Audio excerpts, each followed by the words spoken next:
Mumbai. India की economy capital और इस शहर पर हमेशा किसी न किसी ने राज करने की सोची है। कभी गैंगस्टर्स, कभी पॉलिटिकल पार्टीज, तो कभी बिल्डर्स। यहाँ कानून कोर्ट में नहीं, गलियों में चलता था। जिसके पास पावर थी, बात उसी की मानी जाती थी।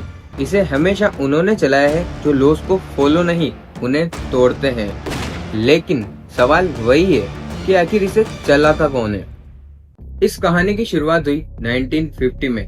देश में उस वक्त गोल्ड, शराब और इम्पोर्टेड सामान पर स्ट्रिक्ट रेस्ट्रिक्शन थी और जहां पर रोक लगाई जाती है वहां पर पहला माफिया जन्म लेता है। मुंबई के डॉकयार्ड से लेकर ट्रेनों के डिब्बों तक एक नया सिस्टम बन रहा था जिसे सरकार नहीं, स्मगलर्स चला रहे थे। और यहीं से आते हैं ये तीन नाम, हाजी मस्तान, करीम लाला और वरदराजन मुदलियार। हाजी मस्तान, जिसने मुंबई के पोर्ट एरिया से लेकर फिल्म इंडस्ट्री तक अपनी पकड़ बनाई। करीम लाला, अफगानी पठानों का वो गैंग लीडर जिसने हफ्ता वसूली और जुए के अड्डों को कॉर्पोरेट जैसा बना दिया था। और वरदराजन, जो आया तो साउथ से था लेकिन उसने मुंबई के स्लम्स को अपना किला बना दिया, जिसका वो एक राजा था। अलग अलग इलाकों पर इनका कंट्रोल था और एक बिन बोला एग्रीमेंट, कोई किसी की हदें पार नहीं करेगा। लेकिन इतिहास बताता है कि जब भी एक से ज्यादा राजा होते हैं तो कोई ना कोई बगावत जरूर करता है। 1971 में ये समझौता पहली बार टूटा जब वरदराजन के आदमी करीम लाला के इलाके